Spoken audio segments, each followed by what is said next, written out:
Hello friends, स्वागत है आपका अपने यूट्यूब चैनल आइकॉनिक स्टूडेंट्स पे। मैं सूरज कुमार आप सभी का एक बार पुनः स्वागत करता हूं। दोस्तों, अगर आप मेरे बारे में जानना चाहें तो आप मेरे बारे में जान सकते हैं। मैंने एमए पॉलिटिकल साइंस से किया है, प्लस मैंने बीएड किया है और साथ ही साथ मैंने सीसेट भी क्वालिफाइड किया हूँ। ठीक है, मेरा खुद का कोचिंग संस्था कृष्णा पाथवे के नाम से चलता है और इस शिक्षा के क्षेत्र में लगभग 4 से 5 वर्षों का मेरा अनुभव हो चुका है।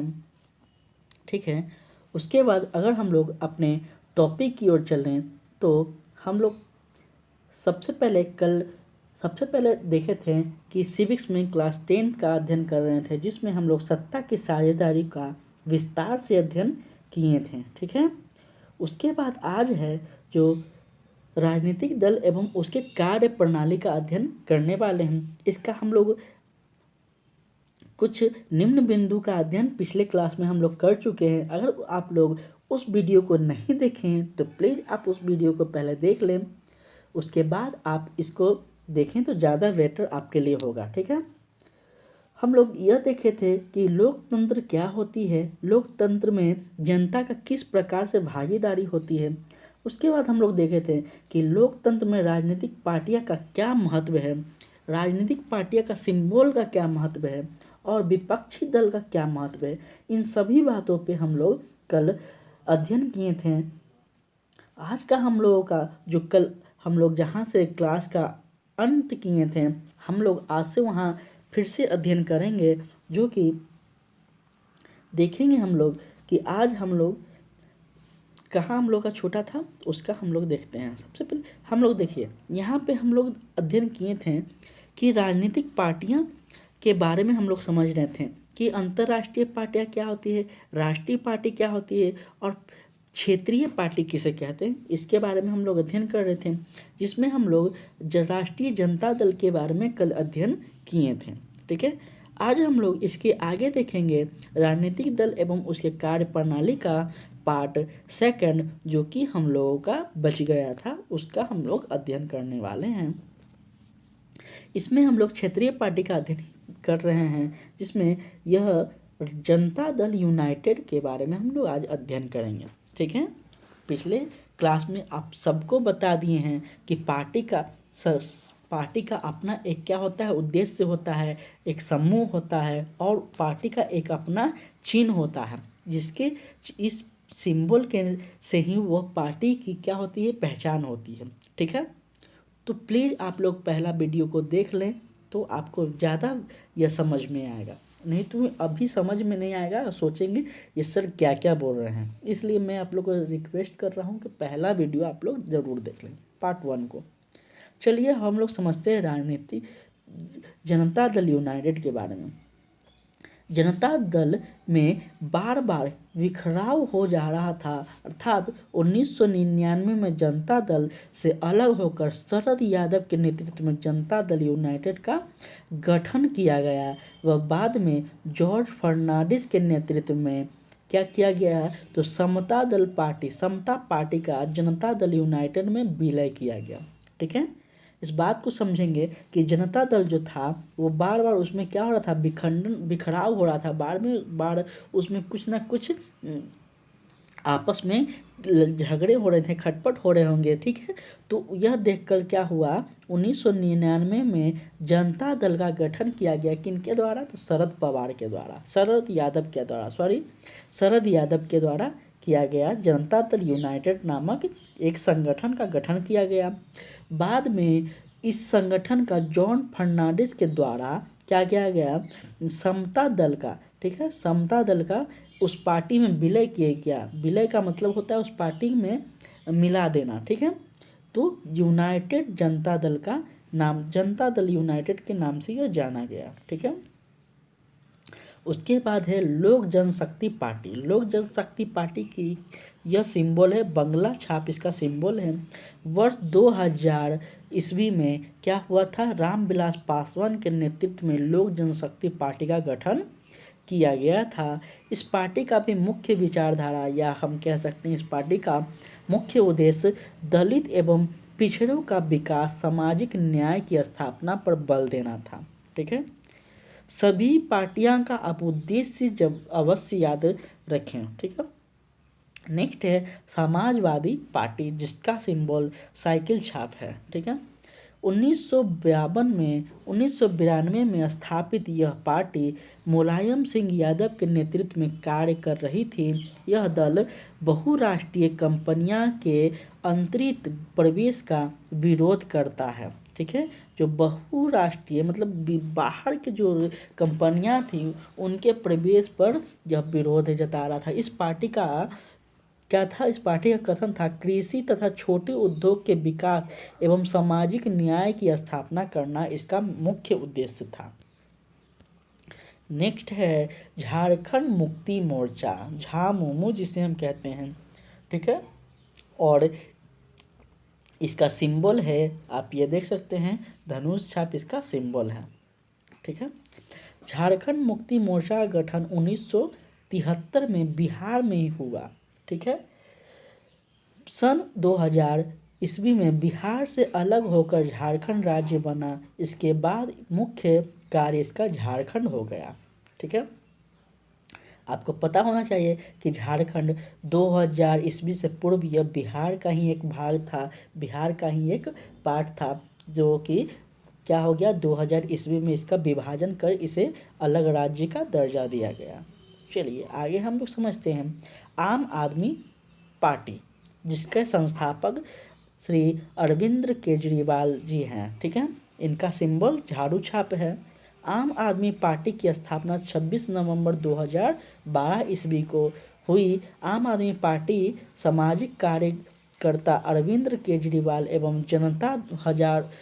एवं अन्ना हजारे के लोक आंदोलन से जुड़े बहुत सारे सहयोगी द्वारा गठित इस भारतीय राजनीतिक दल के द्वारा किया गया। ठीक है, अब है विपक्षी दल के बारे में हम लोग थोड़ा समझते हैं। विपक्षी दल किसे कहते हैं?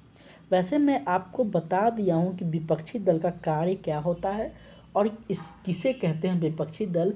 इसको मैंने फर्स्ट पार्ट के वीडियो में आपको बता दिया, लेकिन फिर भी आप समझ सकते हैं। विपक्षी दल का अर्थ है वह दल जो सदन में सत्तारूढ़ दल के बाद संख्या में दूसरे स्थान पर हो और सरकार का समर्थन नहीं हो। भारत में विपक्षी दल होने के लिए सदन के कुल सदस्य का कम से कम 1/10 भाग अवश्य होना चाहिए। चलिए देखते हैं इस ये कह क्या रहा है, इसको समझते हैं। देखिए, विपक्षी दल का अर्थ होता है जो सदन में सत्तारूढ़ दल के बाद संख्या में दूसरे स्थान पर हो। ठीक है, जो सत्ता में सरकार है उसका विरोध एक तरह से कर सकते हैं, आलोचना करने वाले को हम लोग विपक्षी दल कहते हैं। ठीक है, उसके सत्ता के बाद सत्तारूढ़ सरकार के बाद अगर किसी का स्थान होता है राजनीतिक पार्टी में तो यह विपक्षी दल का होता है। उसके बाद कह रही है क्या कि भारत में विपक्षी दल होने के लिए सदन में कुल सदस्यता संख्या का कम से कम 1/10 भाग होना आवश्यक है। अर्थात अगर आपको विपक्षी दल का दर्जा किसी पार्टी को विपक्षी दल का दर्जा चाहिए तो उसे सदन में जितने भी सदस्य हैं उनका कम से कम 1/10 भाग का क्या होना चाहिए, सदस्यों की संख्या प्राप्त होना चाहिए, तभी उनको क्या मिलेगा, विपक्षी दल का दर्जा मिल पाएगा। ठीक है, लोकतांत्रिक शासन में जिस योग्यता की अपेक्षा प्रधानमंत्री एवं मुख्यमंत्री से की जाती है लगभग वही योग्यता विपक्ष के नेता से भी की जाती है। ठीक है, इम्पोर्टेंट है ये सब बात, आप समझिएगा कि जिस तरह से लोकतांत्रिक शासन में एक प्रधानमंत्री से एक देश चलने का नेतृत्व करने के लिए की जाती है, एक मुख्यमंत्री से एक राज्य के नेतृत्व के लिए की जाती है, उसी प्रकार एक विपक्षी दल के नेता से भी करनी होती है। ठीक है। मानकर चलिए विपक्ष के नेता अगर यह हैं, किसी भी प्रकार से सत्ता की जो सरकार है उसकी सरकार गिर जाती है, या फिर वह सरकार अगर किसी भ्रष्ट कार्य में पकड़ी जाती है, तो ऐसे समय पर यह विपक्ष के नेता को तैयार रहना होता है कि वह तुरंत सरकार का क्या करे, अपने बहुमत को साबित करे और सरकार का निर्माण करे, ठीक है। इसलिए देखिए यहाँ पे उसे संसदीय प्रक्रिया का पूरा ज्ञान होना चाहिए, बिल्कुल, ठीक है। दल पर नियंत्रण होना चाहिए। अपने दल पर नियंत्रण अगर नहीं होगा तो वह खुद अपने ही दल पर जब नियंत्रण नहीं होगा तो दूसरे का विरोध क्या कर पाएगा। इसलिए विपक्षी दल का अपने दल पर नियंत्रण होना आवश्यक है। कुशल व्यक्तित्व होना चाहिए। उसे कानून तथा कानून निर्माण प्रक्रिया का ज्ञान होना चाहिए। अगर मानकर चलिए सत्ता में जो सरकार है वह किसी भी प्रकार का नियम बनाती है, देश के जनता के लिए किसी भी प्रकार का कानून लाती है, तो उस कानून का बारे में अगर विपक्ष के नेता को पता नहीं होगा, उस कानून के बारे में अगर विपक्ष के नेता को पता नहीं होगा, तो जब उनको कानून के बारे में पता नहीं होगा तो सरकार के द्वारा लाया गया नियम कानून का वो विरोध किस प्रकार से करेंगे, किस प्रकार से आलोचना करेंगे। इसलिए विपक्ष के नेता को कानून की प्रक्रिया का पूर्णतः ज्ञान होना आवश्यक है, ठीक है। उसके बाद है वैकल्पिक सरकार बनाने की क्षमता होनी चाहिए। मैंने अभी बताया कि अगर किसी भी प्रकार से सत्ता में जो सरकार है वो सरकार संकट में आ जाती है, तो जो विपक्ष के नेता हैं उन्हें सरकार बनाने के लिए वैकल्पिक रखना होता है, विपक्ष की भूमिका निभाना होता है। अर्थात आगे हम लोग अगर देखें तो आगे है लोकतांत्रिक देशों में विपक्ष की भूमिका निम्नलिखित बिंदुओं द्वारा भी समझाया जा सकता है। देखते हैं हम लोग। सरकार के मनमाने पर रोक, ठीक है, कौन लगाती है? विपक्ष लगाती है। मैंने बताया ना कि समय समय पर सरकार को क्या करती है, यह विपक्ष घेरते रहती है, आलोचना करते रहती है और जनता के समक्ष उसके कार्य को रखती है, ताकि सरकार में क्या रहे, डर बना रहे कि जनता क्या है, जनता को यह विपक्ष क्या करती है, एक तरह से कह सकते हैं भड़काने का काम करती है, ये भी कह सकते हैं। और लोकतंत्र में यह विपक्ष का होना अति आवश्यक है, अन्यथा जो सत्ता में सरकार है वह क्या हो जाएगी, तानाशाह हो जाएगी, ठीक है। राज्य की सत्ता प्राप्त करने और प्रशासन मंत्रीगण अपनी मनमानी करने लगते हैं, वह निरंकुश बनने की कोशिश करते हैं, इसलिए विपक्ष का होना अति आवश्यक है, ठीक है। उसके बाद है वैकल्पिक सरकार। विपक्षी दल हमेशा वैकल्पिक सरकार देने के लिए तैयार रहता है, ठीक है। यदि सरकार जनता की इच्छाओं एवं संविधान के अनुसार शासन संचालन नहीं कर पाता है तो जनता अगले चुनाव में सत्तारूढ़ दल से सत्ता वापस ले लेती है और वह सत्ता विरोधी दल को सौंप देती है। यही तो जनता का पावर है, यही तो लोकतंत्र का ताकत है, ठीक है।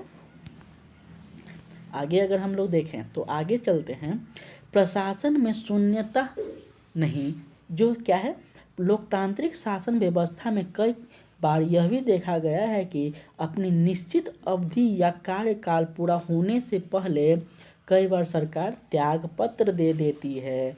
अगर त्यागपत्र सरकार दे देती है जो सत्ता में है, तो ऐसे समय में विपक्ष के नेता को तैयार होना रहता है कि वह एक मुख्यमंत्री, एक प्रधानमंत्री को क्या करे, अपने समक्ष, अपने मतलब देश के लिए क्या करे, खड़ा करे, ठीक है। मतलब क्योंकि देश को किसी भी हाल में एक व्यक्ति का नेतृत्व अवश्य ही चाहिए, ठीक है। एक पार्टी का नेतृत्व चाहिए, एक संगठन का नेतृत्व चाहिए, तब विकास की ओर आगे बढ़ेगा। इसलिए उसके बाद है सरकार द्वारा धन के दुरुपयोग पर रोक। सरकार को वर्ष से के आय व्यय का ब्यौरा सदन को देना पड़ता है, जिससे बजट कहते हैं, इम्पोर्टेंट है, ठीक है। जब सरकार सदन में वर्ष भर की पूरी आय एवं व्यय का ब्यौरा सदन में रखती है तो इस पर बहस भी होती है और बहस के बाद सदन में बजट पेश होती है, ठीक है। अब समझिएगा मैं क्या कहना चाह रहा हूँ, ठीक है। देखिए विपक्ष का कार्य है क्या कि समय समय पर सत्ता में जो सरकार है उसको क्या करे, उससे आलोचना करते रहे, उससे सवाल पूछते रहे, और जो भी विकास हो रही है देश में, ठीक है, जो कोई रोजगार पे बहस हो रही है, युवाओं के लिए सरकार क्या कर रही है, ठीक है, किस योजना पे कितना सरकार खर्च कर रही है, विकास के लिए सरकार कितना खर्च कर रही है, इन सभी चीज़ों का ब्यौरा विपक्ष हमेशा सरकार से मांगती रहती है। इसलिए साल के अंतिम महीनों में क्या किया जाता है, बजट पेश किया जाता है। ठीक है, आगे चलते हैं हम लोग। आगे है राजनीतिक चेतना का विकास। राजनीतिक चेतना का विकास कैसे होता, तो किसी दल जनता में हमेशा जागरूकता पैदा करते रहते हैं। ठीक है, क्या करते हैं, विपक्षी दल जनता में हमेशा जागरूक पैदा करते रहते हैं।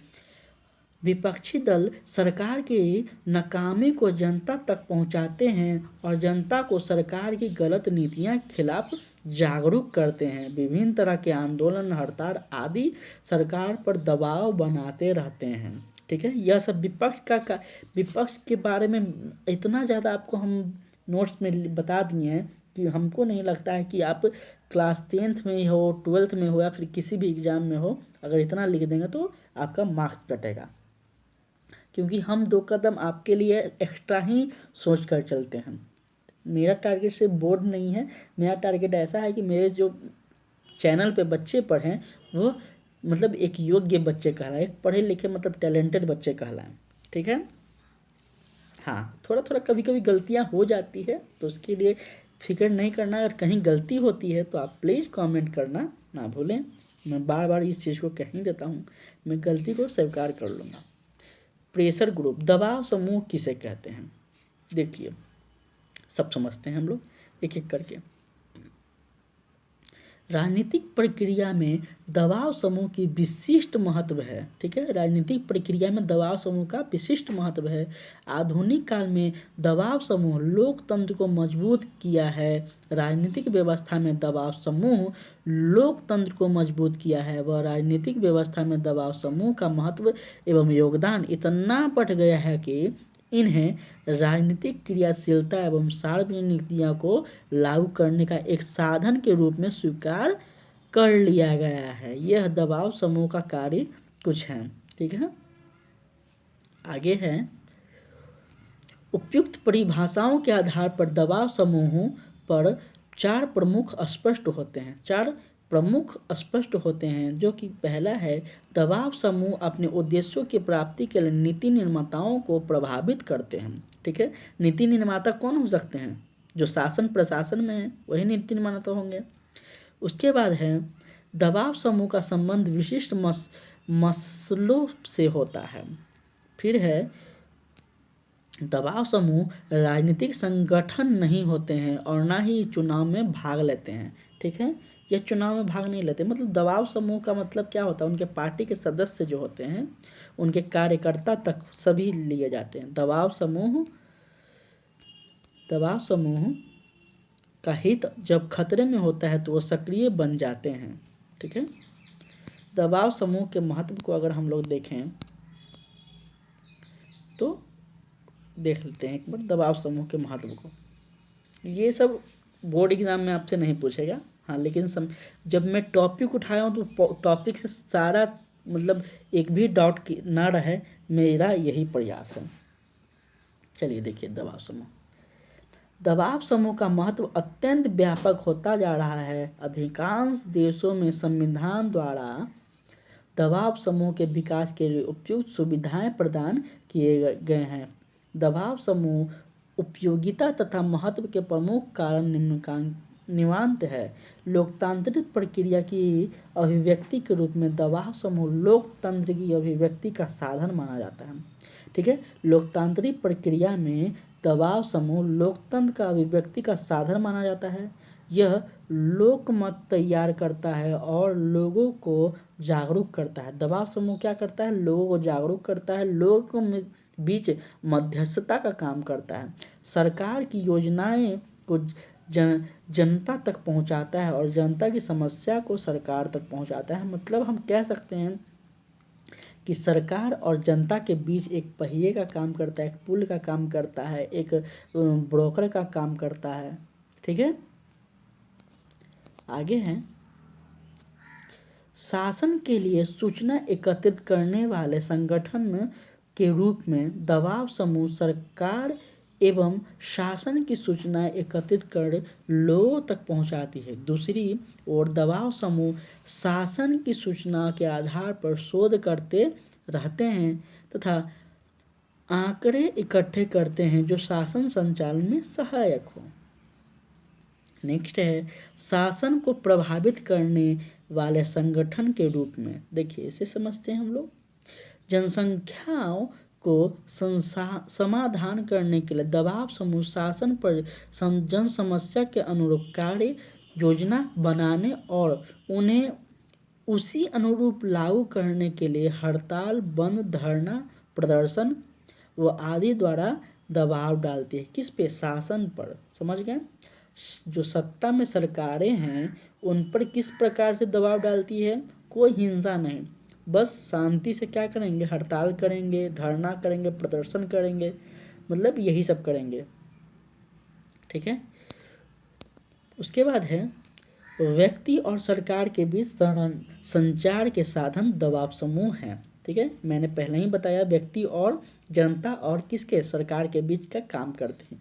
दबाव समूह लोकतांत्रिक राज्य में व्यक्तिगत हितों का राष्ट्रीय हितों के साथ सामंजस्य स्थापित करते हैं। ये समूह नागरिक और सरकार के बीच संचार साधन का कार्य करती है। इम्पोर्टेंट है। PDF आपको मिल जाएगा। ठीक है, विधानमंडल के पीछे विधान मंडल का कार्य दबाव समूह विधि निर्माण में विधायकों की सहायता करते हैं और अपनी विशेषज्ञता तथा ज्ञान के कारण ये विधि निर्माता समिति के सदस्य की आवश्यकता परामर्श देते हैं। ठीक है, मतलब विधानमंडल कहा जा रहा है कि विधानमंडल के पीछे, विधानमंडल में तो वो रहेंगे जो चुन कर आए हैं ना व्यक्ति जनता के द्वारा, लेकिन विधानमंडल के पीछे जो नीति निर्माता कार्य करते हैं, जैसे विधायिका कार्य करती है, तो इन विधायिका का भी मदद या सहयोग करते हैं। कौन? दबाव समूह।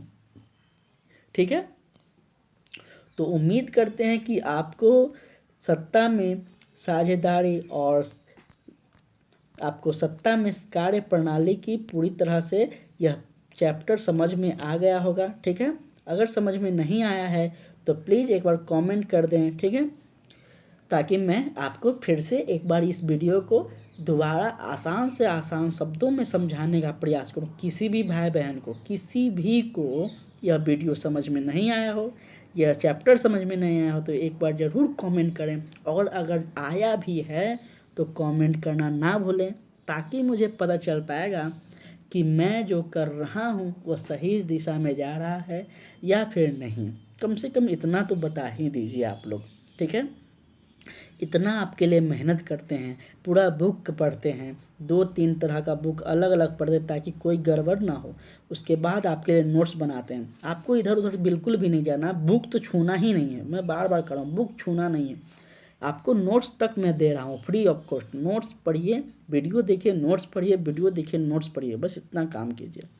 फिर देखिए आपका बोर्ड एग्जाम में कहाँ से क्वेश्चन आता है और कैसा क्वेश्चन आता है, उससे आपको कोई मतलब नहीं होना चाहिए। ठीक है, चलिए आज के लिए इतना ही।